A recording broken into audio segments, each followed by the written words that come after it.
Welcome to the Treehouse Cowboys Show, a branch of the Treehouse Podcast Network. I'm Dan O'Malley, along with Trey Trenholm and Raj Sharma. Our very favorite team, for some reason, Dallas Cowboys, lose again at home, becoming something of a new streak, which is losing at home a bunch. Cowboys lose to the Eagles, 34-6. One way to look at it would be the Eagles just flying right through Dallas like it was paper. And I think that seems to be a pretty fair assessment. So Cowboys lose to the Eagles 34-6. Record drops to 3-6. The Eagles and the Commanders now vying for domination in the NFC East, if you want to call it that. So it's an interesting Cowboy season that just keeps getting more and more interesting as they keep piling up the losses. But in this one, where the Cowboys lose 34-6, 5 turnovers, and shockingly, not one interception. So 5 fumbles. I have not seen balls that slippery since the last Diddy party. Let's start with you today, Trey. What did you feel about yesterday's game?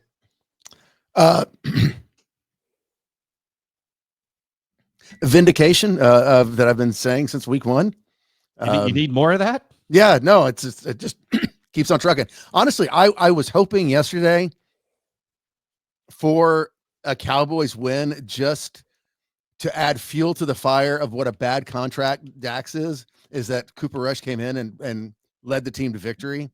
Mm-hmm. But this team is so bad, even, Jesus himself couldn't quarterback a win. He can turn water into wine, but he can't turn Cowboys L's into W's. Nope. I mean, they're awful. I mean, this is Quincy Carter era Cowboys. Mm-hmm. To be fair, I think in order to be Quincy Carter era Cowboys, they have to win 2 more games before the end of this season. That's true. But I'm not going to say they're the 90s, early 90s Cowboys with all that talent. No. It is a fascinating state of affairs when none of us are surprised. At this point, it's now just going to be a lesson in futility, basically, for the remainder of this season. Jerry Jones is going to say things to try to keep interest. They're going to eventually, by the end of this season, no matter how many losses they pile up, they're going to do the political spin thing or the Cowboys spin where they try to say, oh, but look at all the injuries we had. You know what? Injuries, even when everyone was 100%, the team was only 500 at best. So it's not like this team was set for an amazing run this year. The injuries have actually helped them be worse, which may actually help because it'll improve the draft position. But anyway, Raj, we have not heard from you yet. What did you think about yesterday's game? Did you watch? I watched most of it. I lost interest when my chips and salsa came out, because that was more fascinating than what was happening in that game. I believe the backup quarterback had an interception. I believe at the 2 interceptions. I believe so. Yeah, because he said 5. He said 5 turnovers, no interception. My bad. You know what? Maybe I didn't see those because I had stopped watching at that point. I knew there were 5 turnovers. I just thought they were all fumbles. Whatever the case was, balls are still slippery. Yeah, I mean, I think at one point the TV turned off because my remote got bored. That's how bad it was. No, I mean, it's. I think that was the funniest thing Trey said in a while is he wanted Cooper Rush to lead us to victory. Yeah. So I did too, not because I wanted. Well, I did not because I wanted it to be an example of how stupid the contract is for Dak, but instead just because it was the Eagles, right? Right. Because of all the fan bases and all the land, one of the most annoying is to Cowboys fans, Eagles fans, and not just annoying, but dangerous. And it's interesting because as Cowboys fans, I don't know how often you guys run into this like I do, but there's lots of Cowboy hate, lots of Cowboys fan hate, and I get some of it. But for some reason, there are tribes of bad Cowboys fans running around various parts of the country, annoying people to no end with their hope. Every year, us Cowboys fans are saying, this is going to be our year.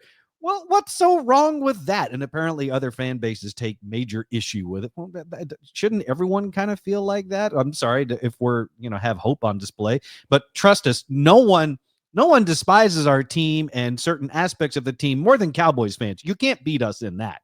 I mean, Dan, I'm no offense, but that is like an analogy of saying the guy who buys a lottery ticket is hopeful he wins. It's the odds are just about the same for the Cowboys of the last 30 years. So I can understand why Cowboys hope, which is over exuberant, gets a little annoying. I mean, we need to face facts. But it's also like Philly fans beat up Santa Claus one year, so like let's also put things in perspective. Hope is fine. They're just a-holes. We can just say Philadelphia's horrible. I mean, that goes without saying. But we as Cowboys, y'all as Cowboys fans, need to face facts. Wow. Oh, we are now living in an era. Detroit is probably, if not the best, one of the top two best teams in the NFL. We are the Jacksonville and Carolina Panthers. That is our level. Yeah, I agree. Although keep in mind, the Lions got blown out by the Texans yesterday. Dan, they did not. Where did I see that they did? Oh, they were. Then they came back and won a last-second field goal. What time did I go to bed? Yeah, I think there was 6 seconds left on the clock. I mean, that game ended at like 1 o'clock your time, so I can understand where you going into the fourth quarter, they were down by like 10. But yes, Detroit won last night. Yeah, there was. Were they down like 20 something to? They were down big. Yeah, okay. They were down like by 3 scores. I must. You know what? Then in that case, I must have misread the headline. But that they lost the game as opposed to just being down. But anyway, you're also Houston has a good young quarterback. Mm-hmm. Something Dallas hasn't had in a long time. Well, they had it in Dak.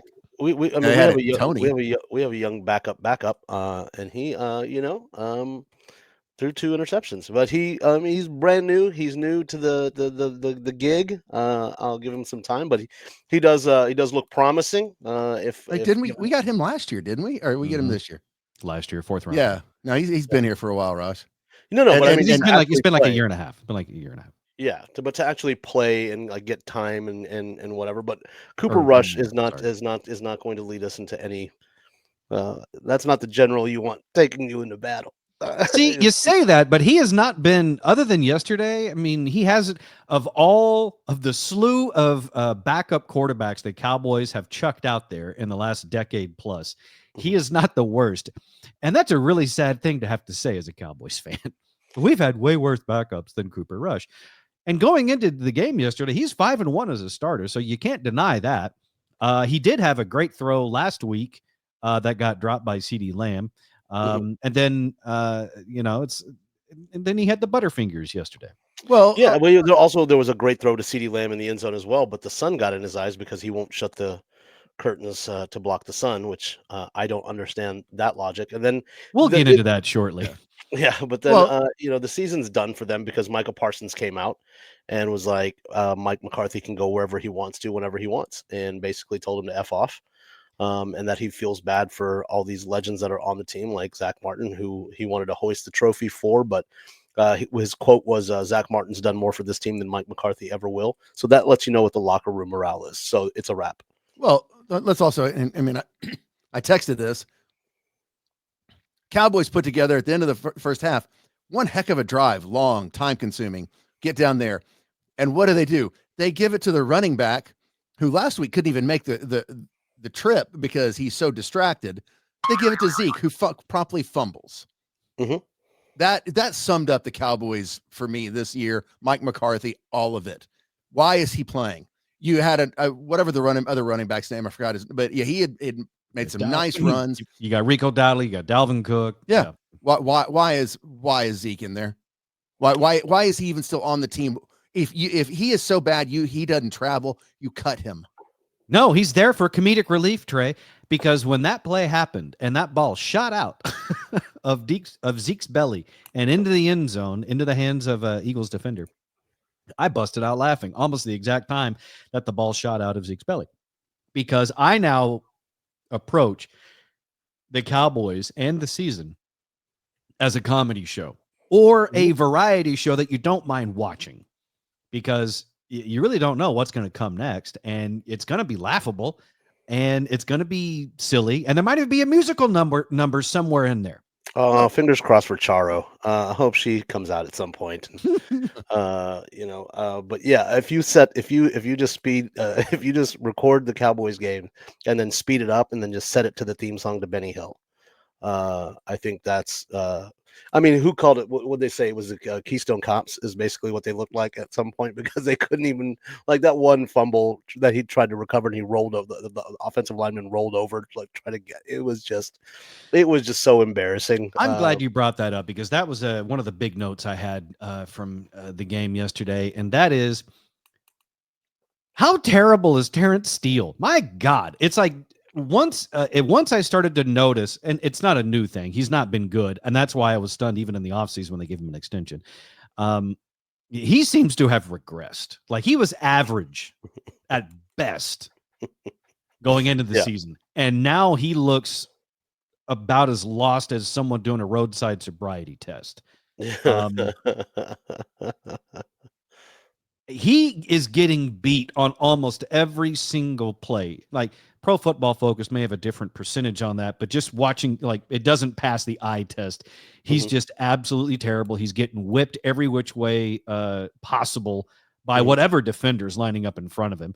And it really is kind of an embarrassing thing. I mean, even Jimmy Johnson on the pregame show was like, they never should have signed Dak to that contract. Instead they should have signed their nuts and bolts players that you really need. And he said this team's a mess, and it is. And maybe, you know what, I'm looking at it wrong. Maybe giving the ball to Zeke is the best. That maybe they need to give him 30 carries a game to ensure that they lose the rest of the games and at least get a decent draft pick. Yeah. I mean, I think that should be the ultimate goal now. It's not to try to recover the season. Like I said, the morale in that locker room is done. If that's Micah Parsons talking, that's what everybody else in that locker room is thinking. Micah just had the balls to say it. So, and that's, after his,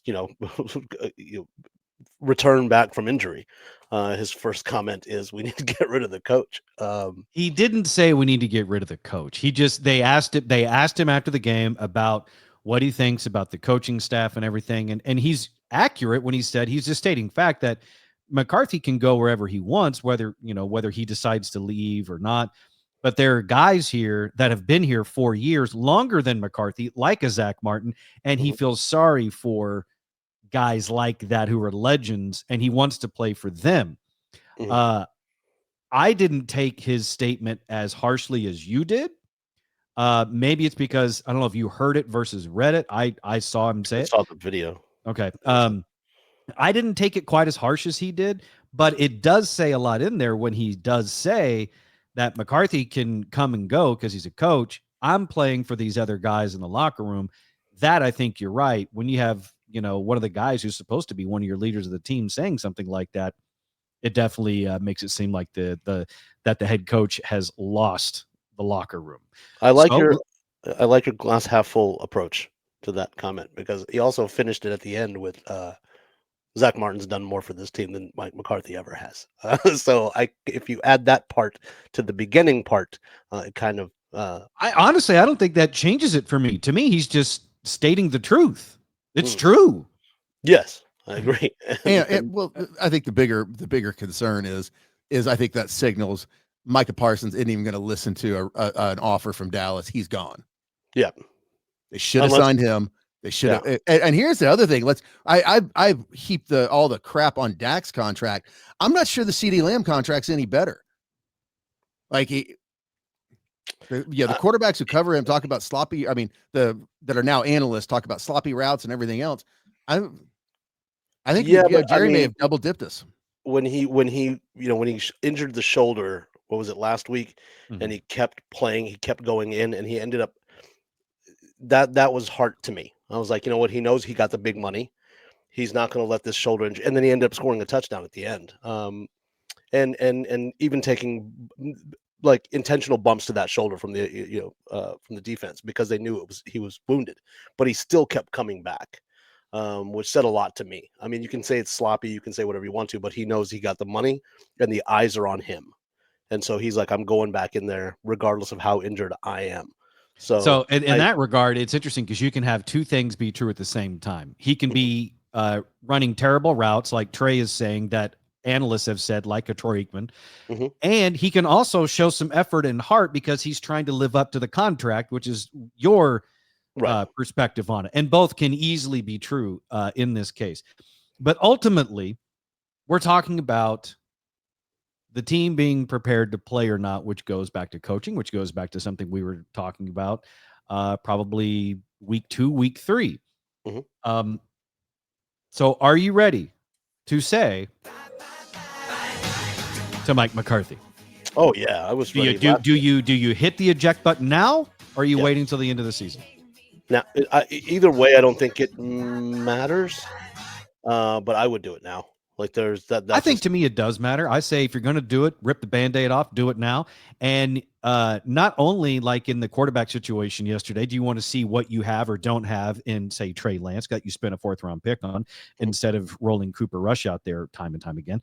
I want to see what some other coaches on this coaching staff have. And who I'm talking about specifically is Al Harris, because he is a Dan Quinn guy. And I'm curious, and he's already listed on the website as assistant head coach, in addition to being the coach for the defensive backs, which he's been for a number of years now.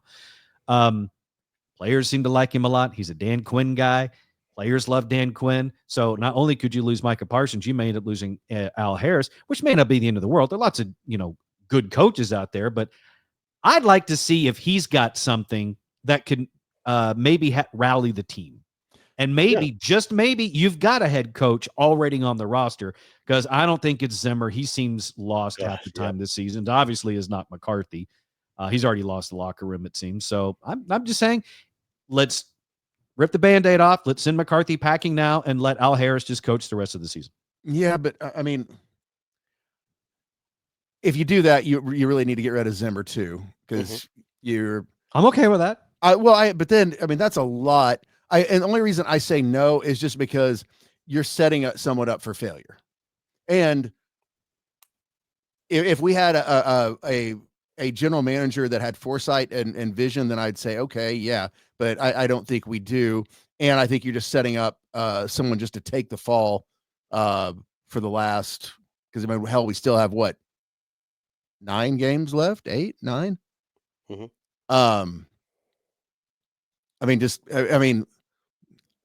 Let the coaching staff just ride this S storm, all the way down, and then start a clean slate. It's not like there's a good coach that's going to come here. That's part of the reason why I want to see if Al Harris is any good. Well, that's what I'm saying. Is why not just give him a shot next year? No, there's not going to be a good coach that's going to come here. Not going to be a good brand name coach that you would want, who's going to put up with Jerry's crap and inherit this mess. I mean, your salary cap is so screwed. Yeah. Your hands are tied. So you mentioned having a general manager with vision, which obviously the Cowboys general manager does not. As once again, we got to see in the game yesterday during this play, among many.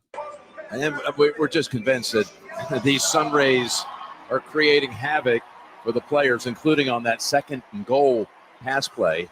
That CD never really reacted to the football, kind of in the area. And it looks like he couldn't quite pick it up there. Yep. He couldn't quite pick it up. It's called he couldn't see it. Yeah. But let me, on the flip side, a couple of things on this. Number one, there was a day for decades they played in open air stadiums that had sunshine all around. That's why there are visors that have tint on them. You did say tent, right? Yes. Okay. For a second there, it sounded like tit, in which case that would be Zeke's. I mean, if we're being honest, when you're looking at a spiral as it's being thrown at you, it does look a little bit like a nipple. So maybe if they approached it that way, it's like, yeah, catch that. Catch the boob. Technology has even gotten to the point where, transition lenses or whatever they call them, where they change in the sunlight. I bet the visor can do that too. Oakley does amazing things with the visors. I mean, I've seen players wear the dark tinted visors at night games. So if you know, and here's the thing, and that's the sunlight. There's always going to be at least one game, if not a few, that every year the sun coming in the stadium gets called out because it's always these late afternoon games because the sun is setting and it's shining right in the west end zone, right? Because that's where the sun set. And for some reason, even though the vast majority of NFL stadiums and stadiums everywhere are built north and south, so you're not staring into the sun, they decided not to do that with this stadium, and they turned it, and that's what you're left with. And so once again, we get the question of, well, Jerry, are you going to do anything about the sun? See, we had David versus Goliath, and now we have Jerry versus the sun. Or maybe it's more like Jerry versus the fans again, because he doesn't like the question, because he was asked about it in the post game, and he said about the sun impacting play. He said, by the way, we know where the sun is going to be when we decide to flip the coin or not. We do know where the damn sun is going to be in our own stadium. Then asked, why not put up curtains over the windows? Jerry says, well, let's tear the damn stadium down and build another one. Are you kidding me? Everybody's got the same thing. Every team that comes in here has the same issues. I'm saying the world knows where the sun is. You get to know about almost a year in advance. Someone asked me about the sun. What about the sun? Where's the moon? Is he drinking again, like during the day? Is he back to doing that? Because he's God, I hope so. I'd hate to think that he's sober watching this, because no one else is except for Trey. Can we not, get one of those, those fellows that drive around and want to tint your car? Can we not get a couple of them and go, hey, can you tint those windows? Yeah, the official tinter of the Dallas Cowboys. Yeah. Yeah. I mean, look, they also have curtains. They have curtains. They have them. I don't think they have them up. Oh, they have curtains because they put them up for concerts and they put them up for WrestleMania. They've got them. They've got them. It's like someone said, it's like Jerry's mad at the fans or the reporters for asking him about all these effing curtains. But it's like, Jerry, don't read social media because everyone's straight up calling you out on it. It's like the only reason you don't want to draw the curtains is because you're an ass.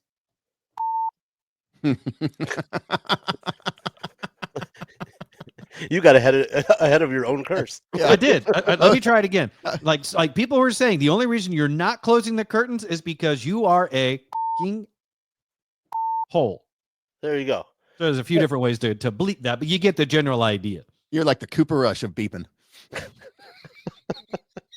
Well, it is sunny in my room here in the studio. Where's the moon? Yeah, that's Johnny Walker Blue talk. That's when you're like, the sun, where's the moon? And he just falls forward and passes out. Like that's the only way to end that. I think we need to be less concerned about the literal sun going down and then whether or not the owner had sundowner syndrome. Yeah, that's exactly right. But yeah, I mean, at the end of the day, this is a wrap. I hope there's no. I was watching the game trying to think. Dan's going to ask for 3 takeaways or whatever it was, and I'm like, I don't have any. I do. Overshown. Okay. A positive would be Overshown is looking really, really good. Okay. Also, our punter looks pretty awesome. He's getting lots of work lately. Brian Anger's doing nice work. All right. And then my third takeaway would be, because of all the talk about the sun and Jerry Jones's reluctance to draw the curtains, which do exist at the stadium, makes me wonder, is he secretly an Aztec? Maybe that's the reason why he's alive, is he keeps sacrificing people to the sun god in the stadium, and their blood pours down from the party pass zone onto the field and then seeps into the ground. And that's how he has remained alive these years. He doesn't just drink the blood. He just lets it seep into the soil. I got you. I would go with the drinking blood theory. He's probably got it like on tap. Like there's like a little pipe that comes from the party pass zone that's like for the owner's pipe, and it shifts off into his box before the other pipe leads down to the stadium floor. As a fan of I'm a guy who loves to say, I told you so, and I was right, and after how long? I mean, like, how many post-game interviews do you have to do where everybody is handing you your ass, and you keep denying it before you go, you know what? I'm dumb. I'm arrogant and stupid, which is a deadly combination. I'm arrogant because I own this team and I think I'm the general manager and I can do better than anybody else. I'm also dumb and I can't. So you know what? My apologies. He should go put the curtains up. Like, I want to watch him physically put the curtains up and apologize and apologize to the fans for the disastrous decisions he's made over the last 15 years. 30. 30. You want to go with 30? I mean, and let me poke one hole in your blood sacrifice theory. Okay. That the girls would need to be virgins. Maybe that's the reason why it's not working. I think we've just found the problem. Can't wait for the next game. Think about that the next time you watch the Cowboys play. There's no virgins. No virgins. All right, that'll do it for us, the Treehouse Cowboys today. Thank you for hanging out and being depressed with us. We'll see you next time inside the Treehouse Cowboys show.